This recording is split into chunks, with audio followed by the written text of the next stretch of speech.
love the chase and the hunt, and I set the pace when I'm running. I always take what I want and I always give it 100. Don't need a bank, no I'm funded. Play the game like it's nothing. I'm always thankful for something. Don't take for granted, stay humble. Now wake up! It's time to look at the enemy. Look in the mirror if he is no friend to me.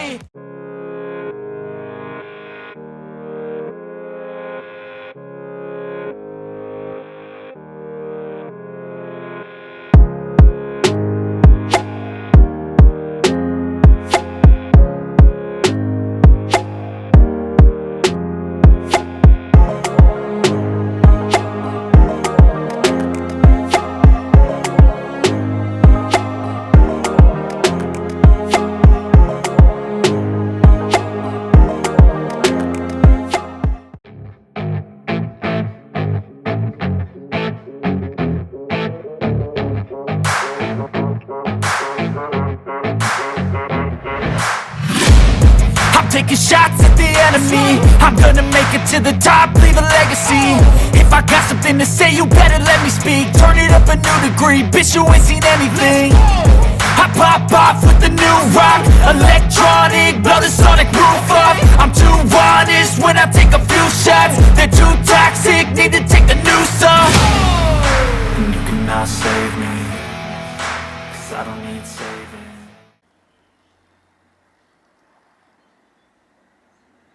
Il me ferait honneur et non pas honte. Être moins dégourdi qu'un chat domestique, voyez-vous ça? Crocha-t-il avec colère. Mal à l'aise, le félin roux sentit son échine se hérisser. Comme il n'osait pas regarder son camarade, il baissa les yeux. Moi, je suis pire qu'un blaireau boiteux, lança-t-il. Le troisième apprenti qui se met à tituber dans la clairière. Je vais devoir me résoudre à chasser des souris stupides. Elles n'auront aucune chance. Je m'approcherai l'air de rien pour m'asseoir sur elles jusqu'à ce qu'elles crient grâce. Un peu de concentration, jeune nuage gris. Le moment mal choisi pour ces bêtises, le lança le lieutenant, d'un air sévère. Un peu de pratique pourrait peut-être vous aider. Ces trois élèves relevèrent la tête avec espoir.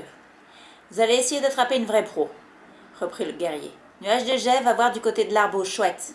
Nuage gris essaie le massif de Rance-Loba. Et toi, nuage de feu, suis cette foulée de lapins. Tu tomberas sur le lit d'un ruisseau à sec, tu trouveras peut-être quelque chose. Les novices s'éloignèrent enthousiastes. Même nuage de jet sembla trouver un peu d'énergie pour relever le défi.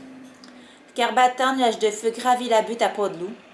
Le lit d'un petit torrent coupait en effet à travers la forêt. On devinait qu'à la saison des feuilles mortes, il conduisait l'eau de pluie jusqu'à la grande rivière au-delà des rochers du soleil. Pour l'instant, il était à sec. Le chaton descendit le long de la berge en silence et se tapit sur le sable, tous ses sens en éveil, à l'affût du moindre signe de vie. Le nez au vent, les oreilles dressées, il guettait le plus petit mouvement. C'est alors qu'il flaira un rongeur. Il reconnut sur le champ l'odeur d'animal qu'il avait goûté pour la première fois la veille. Frémissant d'impatience, il se força à rester immobile pour débusquer sa proie. Les oreilles pointées en avant, il finit par capter les pulsations rapides d'une minuscule cœur de souris. Un éclair brun attira soudain son regard. L'animal courait dans les hautes herbes, au bord du ruisseau. Nuage de feu s'en approcha, en prenant bien soin de porter son poids sur son arrière-train. Puis il fléchit le pot arrière et bondit en soulevant un tourbillon de sable. La bête fila sans demander son reste, mais le félin fut le plus rapide. Il l'attrapa du bout de la patte, la projeta sur les sablonneux du ruisseau et lui sauta dessus pour l'achever d'un coup de dent. Le charroux saisit délicatement le petit corps chaud dans sa gueule et retourna à la queue haute, à la combe où l'attendaient griffes de tigre et cœur de lion. Il avait tué ses premières proies, il était désormais un véritable apprenti du clan du tonnerre. Chapitre 6. Ce manteau-là, soleil inondait le sol de la forêt, où nuages de feu erraient à la recherche d'une proie. Depuis le début de son apprentissage, 2 lunes s'étaient écoulées. Il se sentait désormais chez lui dans les bouées. Ses sens aiguisés à présent s'étaient faits à la vie sauvage. Il s'arrêta pour humer la terre et les bêtes aveugles qui vivaient. Il flaira l'odeur d'un bipède qui s'était aventuré dans les fourrés peu de temps auparavant. Maintenant que la saison des feuilles vertes battait son plein, les frondaisons étaient touffues et des minuscules créatures s'activaient sur le tapis d'humus. Sur le qui-vive, nuage de feu suivait sans bruit la piste au bout de laquelle l'attendait sa proie. Aujourd'hui, on l'avait confié sa première mission en solo. Il était décidé à s'en montrer digne, même si sa tâche consistait seulement à ramener du gibier au camp. Il se dirigea vers le ruisseau qu'il avait traversé lors de son premier périple sur les terres de son clan. Le torrent gazouillait en descendant la colline sur un lit de galets rond et lisse. Le novice s'arrêta un instant pour laper une eau froide et limpide avant de relever la tête, l'oreille aux aguets. L'odeur d'Arnor imprégnait l'atmosphère. Elle n'était plus très fraîche. L'animal devait s'être désaltéré là un peu plus tôt. Nuage de Fur connaissait ce fumet. Il l'avait senti à sa première visite dans la forêt. Depuis qu'Herbion lui avait appris de quelle bête il s'agissait, mais pour l'instant, le matou n'en avait jamais vu que la queue. Il s'efforça d'oublier les effluves du carnassier pour se concentrer sur ceux du gibier. Soudain, ses moustaches se hérissèrent. Il avait repéré le battement du cœur d'une proie au sein chaud, un radeau occupé à faire son nid. Un instant plus tard, il aperçut le petit rongeur. Une silhouette rebondit ramasser des brins d'herbe le long de la rive. L'eau lui vint à la bouche. Son dernier poids remonta à plusieurs heures, mais il n'osait pas chasser pour lui-même avant que le clair n'ait son port. La phrase martelée par cœur de lion et griffe de tigre lui revenait sans cesse. Le clon passa avant tout le reste. Accroupi, Nuage de Feu se mit en chasse. L'herbe humide effleurait sa fourrure rousse de son ventre. Il se coula plus près, j'ai fixé sur son gibier. Il y était presque, encore un instant, et il serait assez près pour lui bondir dessus. Il y eut soudain un bruissement dans les fougères derrière lui. Les oreilles du rongeur frémirent et disparut dans un trou sur la berge. L'animal, qui avait gâché ses chances d'attraper la première proie de la journée, allait en subir les conséquences. Il eut l'air, un chat, mais impossible de dire à quel clan il appartenait. Le fumet d'Ulnar brouillait son odeur. Un grondement de la gorge, Nuage de Feu fit un large crochet pour prendre l'ennemi à revers. Il ouvrait l'œil et dressait l'oreille à l'affût du moindre mouvement. Entendant de nouveau bruire les broussailles sur sa droite, il s'approcha encore. Il voyait s'agiter les fougères, dont les feuilles lui cachaient toujours son adversaire. Une brindille craqua. Vu le bruit qu'il fait, il doit être gros, pensa le matou, qui se prépara à un combat acharné. Il sauta donc sur le tronc d'un frêne et monta, rapide et silencieux, sur une branche en surplomb. La bête n'était plus très loin. L'apprenti retinçait en souffle, prêt à bondir. Les bruyères s'écartèrent et une grande forme grise en émergea. Grrr! Hurla Nuage de Feu féroce. Toute griffe dehors, il sauta sur de puissantes épaules au plage épais. Il s'y agrippa avec vigueur, prêt à donner un solide coup de vent d'odon à son rival. Sous ses pattes, il y eut un sursaut. Qu'est-ce qui se passe? C'est toi, Nuage Gris? S'écria le chat à roue, surpris de reconnaître la voix étonnée et l'odeur familière de son ami, mais trop crispé pour lâcher prise. Un guet-apens, Muraou! Le matou cendré roula sur le dos pour tenter de se débarrasser de son assaillant, sans se rendre compte que c'était Nuage de Feu. Entraîné avec lui, son agresseur se retrouva écrasé sur le corps massif, le souffle coupé. « C'est moi! » cria-t-il en se débattant. Il roula loin de son camarade, se releva d'un bond à ses bras. « C'est moi, je te dis, je t'ai pris pour un guerrier ennemi. » Nuage Gris se redressa, grimaçant. Il lécha son échine endolorie. « Ça, je vais remarquer, tu m'as lacéré le dos. »« Désolé, mais tu as entendu le boucan que tu faisais? »« Quel boucan? » rétorqua le félin gris indigné. « C'était ma meilleure position de chasse. »« La meilleure? Tu es toujours aussi maladroit qu'un blaireau boiteux, ma parole. » Esplègle, il coucha les oreilles en arrière. Nuage Gris fela avec délice. « Ah oui, c'est ce qu'on va voir. » Les deux matous sautèrent dessus et roulèrent au sol. Le charroux prit un bon coup de patte et vit 36 chandelles. Ouf! Secouant la tête pour se remettre les idées en place, il lança une contre-attaque. Il parvint à frapper son compagnon une ou deux fois avant d'être cloué à terre. Il laissa ses muscles détendre. « Tu abandonnes trop vite !» s'exclama son ami en desserrant sa prise. Nuage de Feu en profita pour le précipiter dans les fourrés d'un grand coup de rein, avant de se jeter sur lui pour le plaquer au sol. L'effet de surprise est la meilleure arme du guerrier, lança-t-il d'un air triomphant. C'était une des maximes préférées de Cœur de Lion. L'apprenti relâcha Nuage Gris avant de s'étortiller sur le matelas de feuilles pour savourer sa victoire facile et la chaleur de la terre contre son dos. Son ami ne sembla pas contrarié par sa seconde défaite de la matinée. Il faisait trop beau pour bougonner. « Alors, comment se passe ton tour de chasse ?» demanda-t-il. « Tout allait très bien jusqu'à ton arrivée. J'étais sur le point d'attraper un radeau quand il a fait détaler. »« Désolé, s'excusa le novice Penaud. « Ce n'est rien. Tu ne pouvais pas savoir. Dis-moi, tu n'étais pas censé retrouver la patrouille à la frontière? Je croyais que tu devrais leur apporter un message d'étoile bleue. »« Oui, mais j'ai le temps. Je voulais attraper une ou deux souris avant que je meure de faim. »« Moi aussi. Malheureusement, il faut que je ramène d'abord de quoi nourrir le clan. » Je suis sûr que Nuage de poussière, Nuage de sable avalait bien une musaraigne ou deux quand il chassait, grogna Nuage gris. Peut-être, mais comme c'est ma première mission en solo, tu veux bien faire, je sais. Est-ce message demanda le charreau pour changer de sujet. Étoile bleue veut que la patrouille l'attende de grands sycomores à midi. Les chats des clans de l'ombre auraient été aperçus dans les parages. Elle veut s'assurer que tout est rentré dans l'ordre. Il vaut mieux que tu y ailles alors. Ce n'est pas très loin. Pas la peine de me presser, répondit Nuage gris avec aplomb.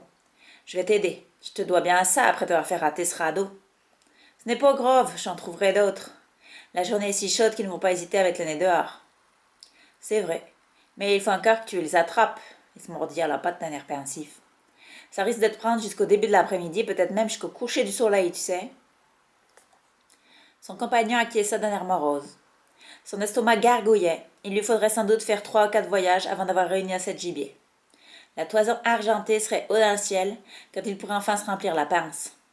Le matou cendré se caressa les moustaches. Allez, on devrait arriver à attraper 1 ou 2 campagnols avant que je me remette en route.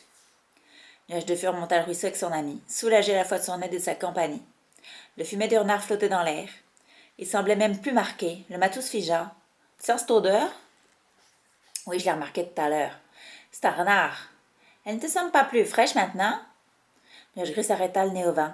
Tu as raison, murmura-t-il en baissant la voix, les yeux rivés sur les fourrés de l'autre côté de la rivière.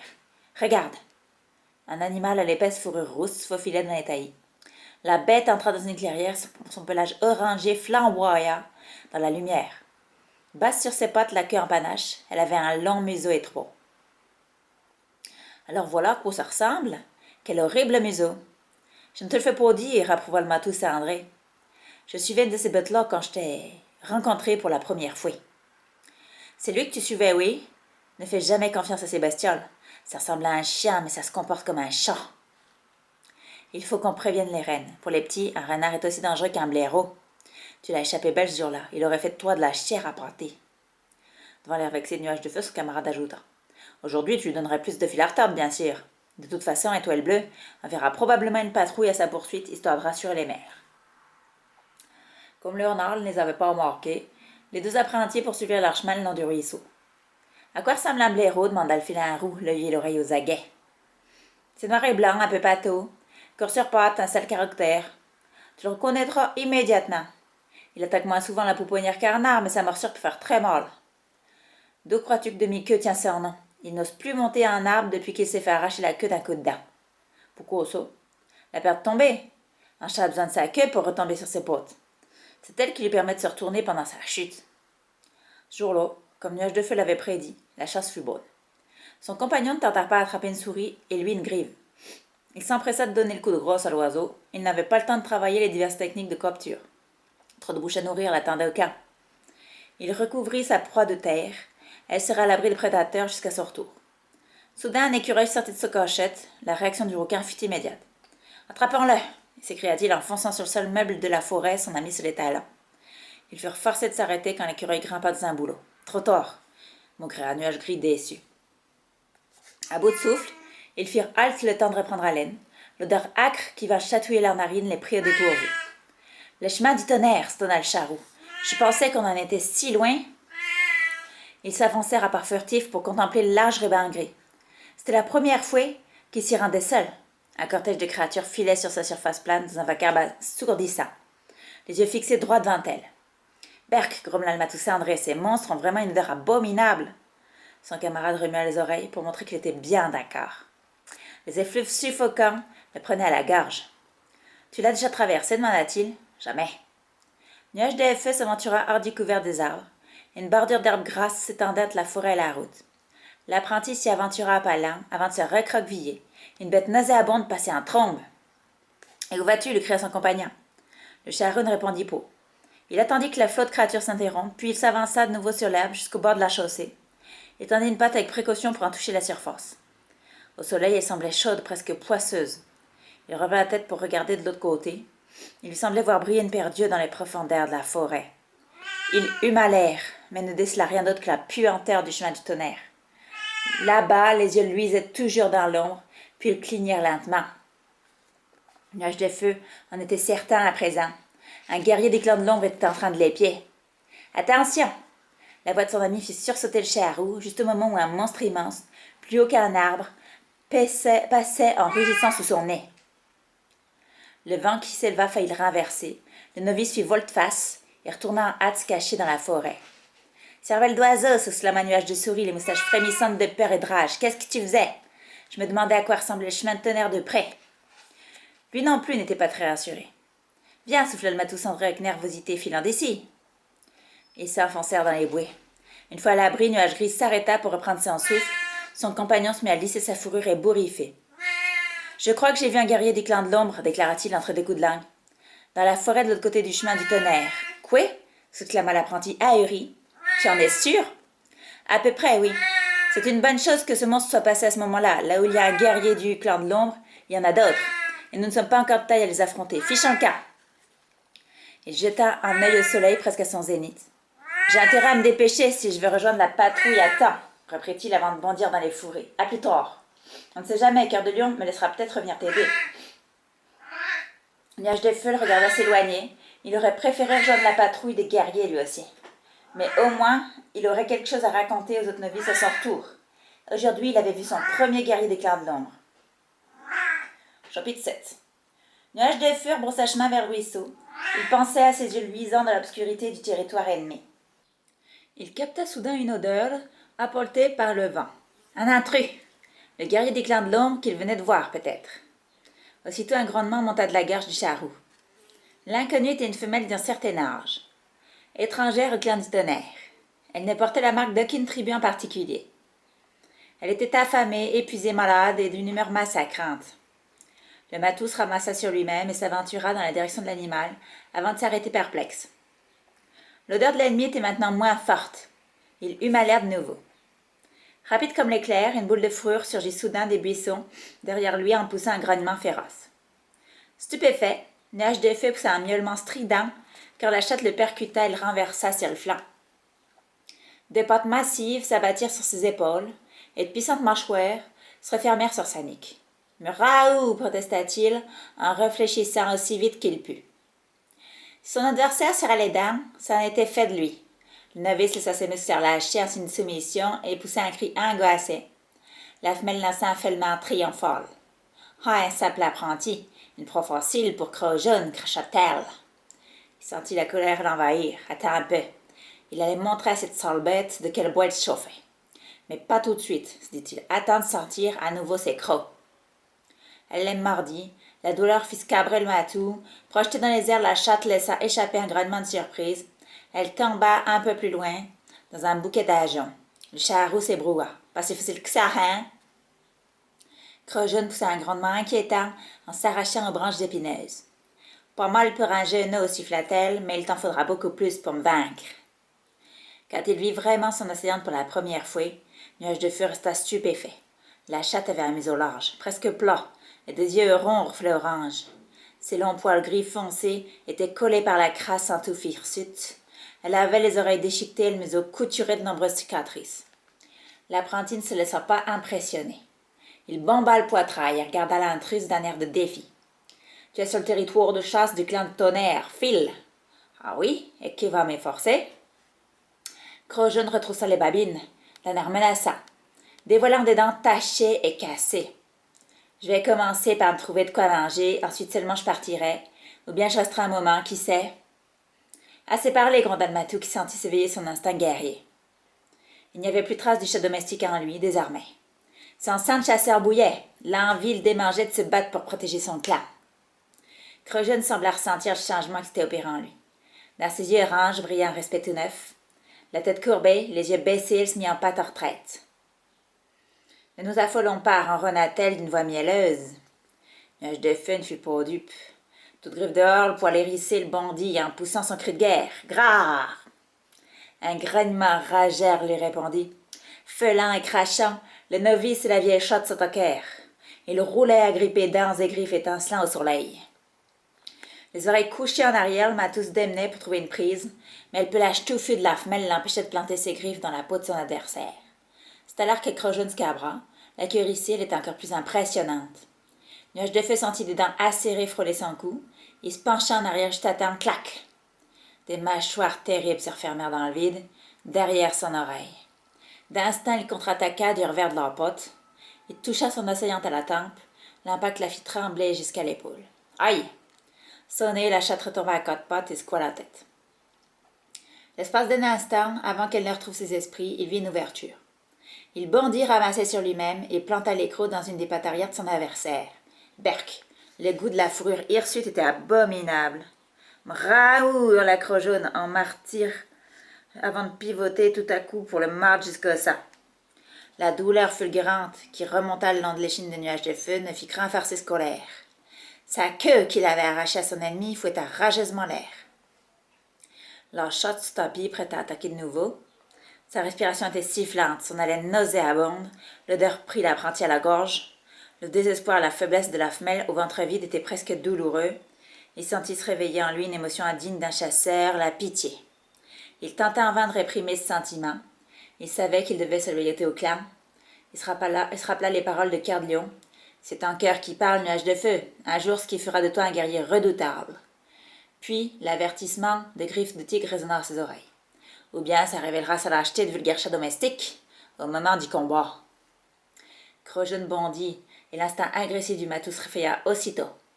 Il essaya de s'agripper à ses épaules pour lui donner un coup mortel, mais elle était ralentie par sa blessure à la patte. Le novice fit le gros dos. Elle s'accrocha à lui de toutes ses forces, le poids de la chatte le plaqua au sol. Un goût de terre envahit la gueule de nuages de feu qui recracha des gravillons. Il évita avec souplesse les pattes arrière de son adversaire et les griffes acérées, qui tentaient de lacérer son ventre fragile. Ils roulèrent au corps à corps, se débattant comme des bodions. Un instant plus tard, ils se séparaient. L'apprenti était hors d'haleine, mais il sentait Crojaune faiblir. La blessure de la femelle n'était pas belle à voir, ses pattes soutenaient à peine son corps famélique. Ça te suffira, gronda-t-il. Si l'intruse battait en retraite, il la laisserait partir. Jamais, lança-t-elle avec bravoure. Mais sa patte blessée se déroba sous elle et elle s'effondra. Elle voulut se lever en vain. Sans la faim et la fatigue, je te rataillais en pièces. Donne-moi le coup de grâce, je ne t'en empêcherai pas. Gronda-t-elle, le regard éteint, la bouche tordue par un rictus de souffrance et de défi. Il hésita. Jamais elle n'avait tué un de ses semblables. Dans le feu de l'action, peut-être le ferait-il sans hésiter, mais de sang-froid, c'était une autre histoire. Qu'est-ce que tu attends, à la crojonne? Tu targiverses comme un chat domestique. Ces paroles le piquèrent au vif. Pouvait-elle sentir l'odeur des bipèdes sur sa fourrure, même après tout ce temps? Je suis un des apprentis du clan des tonnerres, rétorqua-t-il. La vieille chotte plissa les yeux, elle l'avait vu tressaillir et savait qu'elle avait touché un point sensible. Ah, ricana-t-elle, ne me dis pas que t'attribues à désespérer au point de recruter des chats domestiques. Nous ne sommes pas désespérés. Alors prouve-le, comporte-toi en guerrier, achève-moi, tu me rendras service. Le matou la dévisagea. Il ne se laisserait pas inciter à tuer la pauvre bête. Ténaillé par la curiosité, il se demandait comment elle avait pu se retrouver dans un tel état. Les anciens du clan de Tonnerre étaient dorlotés comme des nouveau-nés. Tu m'as l'air bien pressé de mourir, glissa-t-il. Et alors? Ça me regarde, Nabo, répliqua Crojaune. C'est quoi ton problème, petit? Tu attends que je meure de vieillesse ou quoi? C'étaient des paroles courageuses, pourtant, il sentait la faim et la souffrance de la chatte. Elle n'allait pas tarder à mourir de toute façon, si elle ne trouvait pas très vite à manger. Et comme elle était incapable de chasser, peut-être valait-il mieux qu'il la tue tout de suite. Les deux félins s'observèrent, hésitant. Attends-moi là, finit par lancer un nuage de feu. Crojaune sembla se recroqueviller. Son poil hérissé retomba et sa queue perdit sa raideur. Tu plaisantes, petit. Je ne veux pas m'envoler. Grimaçante, elle gagna clopin un carré de bruyère. Elle s'y laissa tomber et se mit à lécher sa patte blessée. L'apprenti lui jeta un coup d'œil par-dessus son épaule et feula doucement exaspéré avant de s'éloigner entre les arbres. Il progressa sans bruit à travers les fougères. Les parfums de la forêt chatouillaient ses narines, mêlés d'odeurs âcres d'un rat mort depuis longtemps. Le matou entendait le grattement des insectes sous l'écorce des arbres, le bruissement des petits mammifères qui détalaient sur les feuilles. Il avait d'abord songé à aller déterrer la griffe tuée un peu plus tôt, mais le trajet lui ferait perdre trop de temps. Peut-être pouvait-il ramener la carcasse du rat. C'était bien plus facile, mais une chatte affamée avait besoin de gibier frais. Un guerrier ne mangeait des charognes qu'en période de disette. À cet instant précis, il tomba en arrêt. Il avait flairé un jeune lapin. Au bout de quelques pas, il l'aperçut. Il se tapit pour s'approcher de la bête. Il n'était plus qu'à un pas quand elle le repéra. Mais il était trop tard. À la vue de la houppette blanche qui filait devant lui, la fièvre de la chasse submergea un nuage de feu. Une course précipitée, un coup de griffe, tout était fini. Il immobilisa le corps agité de soubresaut et acheva l'animal sans tarder. Crojaune releva la tête avec lassitude quand un nuage de feu déposa le lapin sur le sol à côté d'elle. Elle en resta un moment bouche bée. Te revoilà, petit? Je pensais que tu étais allé chercher du renfort. Ah oui, je peux encore y aller, figure-toi, et arrête de me l'appeler petit. Avec un grognement, il poussa le gibier vers elle. Sa propre générosité le mettait mal à l'aise. Écoute, si tu n'en veux pas. Oxy, se hâta-t-elle de répondre, je le prends. Il la regarda dépecer sa proie et commença à la dévorer. Sa faim surgit, il se mit à saliver. Il savait qu'il n'aurait même pas dû avoir de telle pensée. Il devait encore rapporter de quoi nourrir tout le clan, mais une odeur délicieuse montait de la viande. Quelques minutes plus tard, la chatte poussa un grand soupir et se coucha sur le flanc.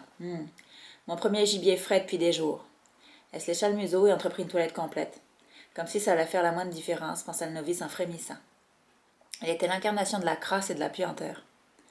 Il fixa la carcasse quasiment nettoyée.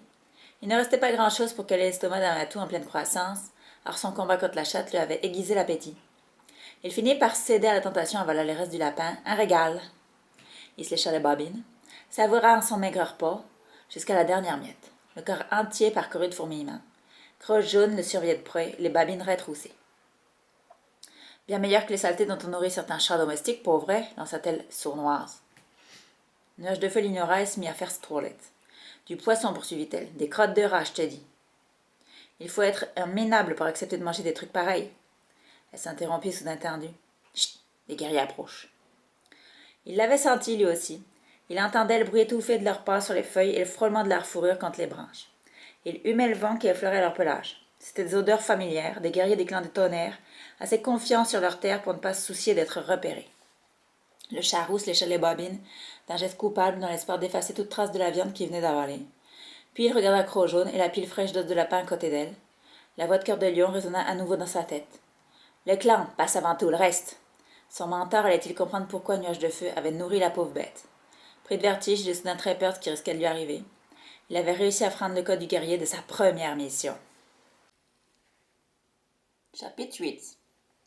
Croc jaune poussait des grognements, menaçants, mais Nuage de Feu avait senti son affolement.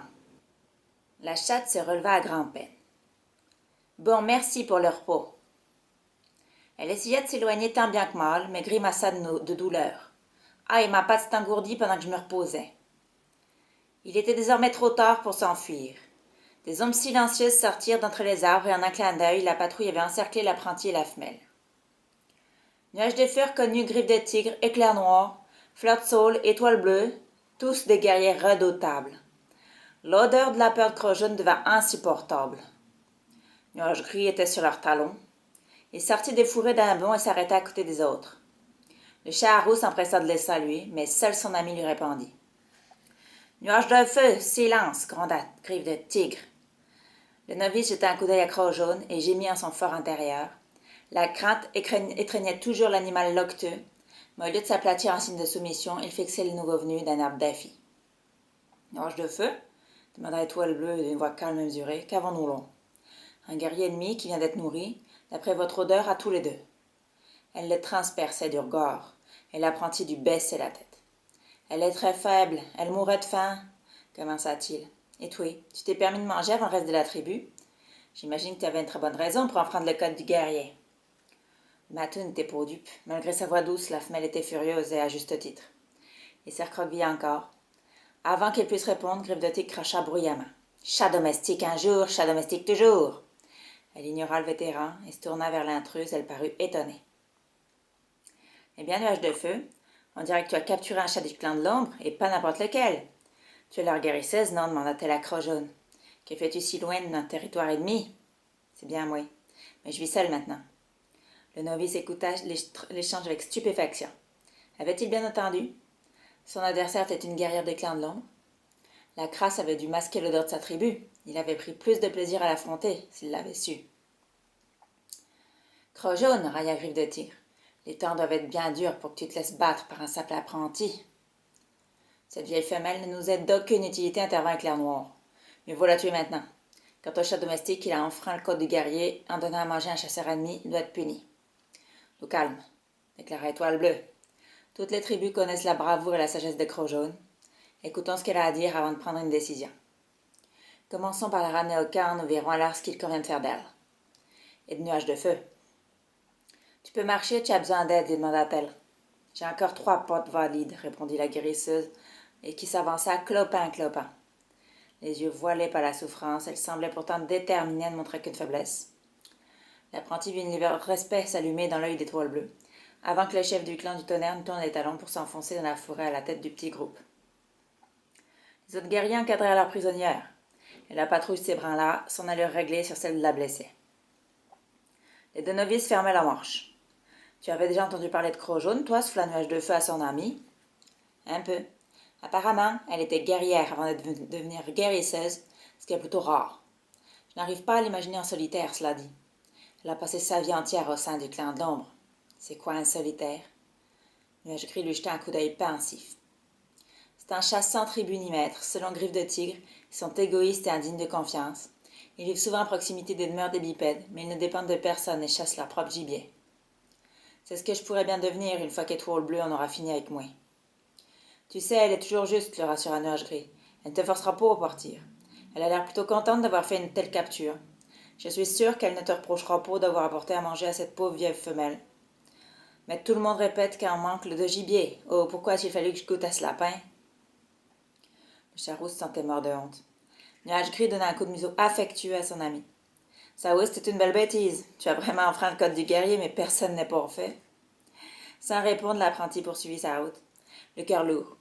Ce n'était pas la fin qu'il avait espérée pour sa première mission en solo.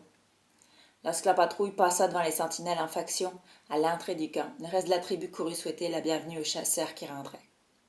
Reines, petits, anciens s'amassèrent à part et d'autre du chemin et dévisagèrent Croc-Jaune avec curiosité. Certains des doyens reconnurent la vieille femelle. La rumeur se répandit vite dans le camp qu'elle était guérisseuse du clan de l'ombre, et des huées ne tardèrent pas à s'élever autour d'eux. La guérisseuse semblait sourde aux railleries. Nuage de Feu ne pouvait s'empêcher d'admirer son air digne malgré les regards hostiles et les invectives. Il savait qu'elle souffrait le martyre et qu'elle était encore très faible malgré son repos. Étoile Bleue indiqua du museau le pied du promontoire. Obéissant à l'ordre tacite de leur chef, la vieille chatte se laissa tomber sur le sol avec soulagement. Toujours indifférente aux yeux haineux qui la fixaient, elle entreprit de lécher sa pote blessée. Le novice vit Petitefeuille émerger de son antre. Elle avait dû flairer la présence d'un malade. Il regarda la foule scartée pour laisser passer la jeune femelle. « Je sais m'occuper de mes blessures, grogna Croc-Jaune, l'œil noir. Je n'ai pas besoin de ton aide. » Sans mot dire, la chatte écaille inclina respectueusement la tête et recula. Certains étaient sortis chasser. On apporta du gibier pour la patrouille. Chaque guerrier emmena une proie près du bouquet d'orties pour la dévorer. Puis le reste du clan s'avança pour prendre sa part. Nuage de Feu allait et venait autour de la clairière affamée, en assistant au festin des chats assis par petits groupes comme à leur habitude. Il avait très envie de manger, ne serait-ce qu'une bouchée, mais n'osait rien prendre. Après avoir enfreint le code du guerrier, il se doutait qu'il n'y avait pas le droit. Il s'arrêta près du promontoire, où Étoile Bleue discutait avec Griffe de Tigre. L'apprenti espérait un signe de son chef, indiquant qu'il pouvait manger, mais la chatte grise et le vétéran étaient en grande conversation. Prêt à tout pour connaître le sort qui l'attendait, et tendit l'oreille, le chasseur semblait excédé. « Il est bien trop dangereux d'amener un de nos ennemis ici. Maintenant elle connaît le territoire, elle racontera tout à son clan. Il faudra déplacer le camp. » « Allons, le rassura Étoile Bleue. Pourquoi nous trahirait-elle? Elle affirme qu'elle voyage seule désormais. » « En es-tu vraiment sûr? À quoi pensait donc cet imbécile de chat domestique? » « Réfléchis un peu. Pourquoi la guérisseuse du clan de l'ombre choisirait-elle de quitter sa tribu? Tu as l'air de craindre que Croc-Jaune leur révèle nos secrets, mais tu as pensé à ce qu'elle pourrait nous raconter? » Griffe de Tigre se détendit. Le novice comprit que la remarque était judicieuse. Sur un bref signe de tête, le guerrier s'éloigna pour prendre sa part du gibier. Étoile Bleue resta immobile. Elle regardait des tout-petits s'amuser à se battre et à rouler dans la poussière de l'autre côté de la clairière. Elle finit par se relever et se diriger vers Nuage de Feu. Le cœur de l'apprenti se serra. Qu'allait-elle lui dire? Mais le Rochotte passa à côté de lui sans le remarquer. Elle ne lui accorda même pas un regard, elle semblait préoccupée. « Pelage de givre !» lança-t-elle en approchant de la pouponnière. Une chatte d'un blanc immaculé aux yeux bleus foncés sortit du taillis de ronces. À l'intérieur résonnèrent des miaulements affolés. « Du calme, je reviens tout de suite !» fit-elle sur un ton apaisant avant de se tourner vers leur chef. « Qu'y a-t-il » ? L'un de nos apprentis a aperçu un renard dans les parages. Préviens les autres reines de surveiller attentivement la pouponnière. Je vais envoyer nos guerriers à sa poursuite. Jusque-là, veille à ce que les chatons de moins de 6 lunes ne sortent pas du camp. Je ferai passer la consigne Étoile Bleue, merci. La mère retourna aussitôt dans la pouponnière, rassurer les petits apeurés. Étoile Bleue s'avança enfin vers le tas de gibier. On y avait laissé un pigeon ramier bien dodu à son intention.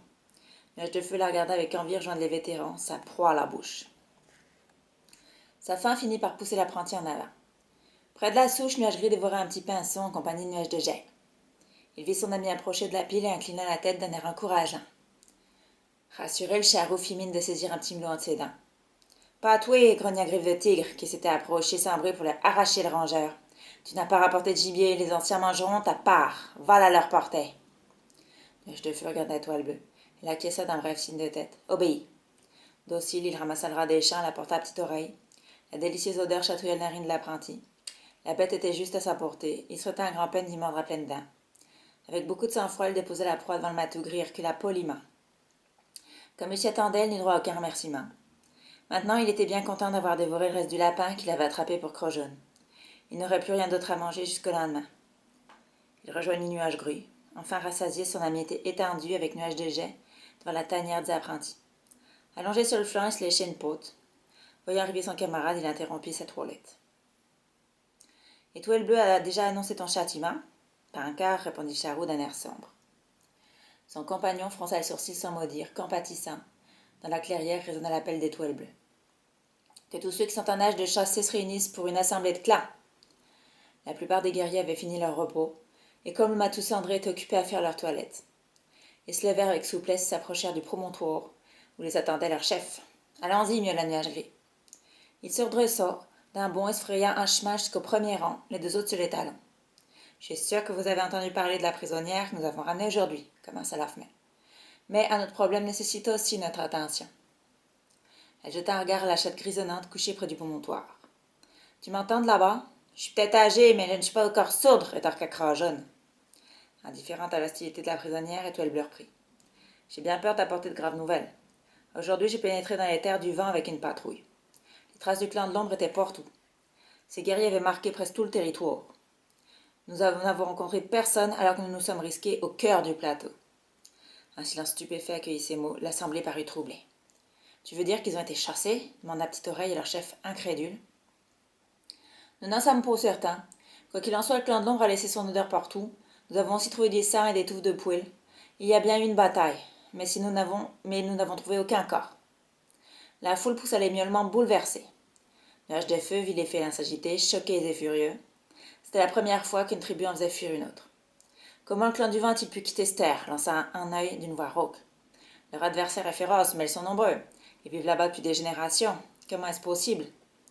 La vieille chatte secoua la tête désemparée, les moustaches tremblantes. Je ne connais la réponse à aucune de tes questions, lui avoua Lafmel. Nous savons que le clan de l'ombre s'est récemment choisi un nouveau chef après la mort d'Étoile Grise. Mais Étoile Brisée n'avait pas fait la moindre menace lors de la dernière assemblée. Peut-être Crojaune c'était quelque chose, lança Éclair Noir. Après tout, elle est des leurs. Je ne suis pas une traîtresse. Rien ne me fera avouer les secrets de ma tribu à une brute de ton espèce, rétorqua la guérisseuse d'un air féroce. Le matou s'avança, les oreilles couchées en arrière, les yeux réduits à deux fentes, prêts à lui sauter dessus. Arrêtez, s'écria Étoile Bleue. Le chasseur recula malgré le regard de défi et les feulements menaçants de Crojaune. Ça suffit, gronda leur chef. La situation est trop grave pour que nous nous battions entre nous. La tribu doit se préparer au pire. À partir de ce soir, les guerriers ne se déplaceront plus qu'en nombre. Les autres ne quitteront pas les abords du camp. Les patrouilles en frontière seront renforcées, les petits consignés à la pouponnière. Il y a un murmure approbateur. Le manque des combattants est notre principal handicap, poursuivit-elle. Nous allons donc accélérer l'apprentissage de nos jeunes. Ils vont devoir être prêts plus tôt que prévu pour défendre les clans. Nuage de Feu vit ses compagnons les plus âgés échanger un regard fiévreux. Le chat gris fixait Étoile Bleue ravie. Mais Nuage de Jet se contentait de piétiner sur place, ses yeux écarquillés étaient remplis d'inquiétude. L'un d'eux partageait les menteurs de ses camarades, reprit leur chef. En prenant en main son initiation, je vais faciliter la formation de 3 novices à la fois. Elle marqua un temps d'arrêt et promena son regard sur la foule. Je vais prendre Nuage de Feu pour apprenti. Char ouvrit de grands yeux ahuris, Étoile Bleue son mentor. Quel honneur! S'exclama Nuage Gris, d'une voix étranglée à côté de lui, sans pouvoir cacher sa surprise. Elle n'a pas eu de novice depuis des lunes. D'habitude, elle n'entraîne que les petites de ses lieutenants. Une voix familière s'éleva alors au premier rang. Griffe de Tigre.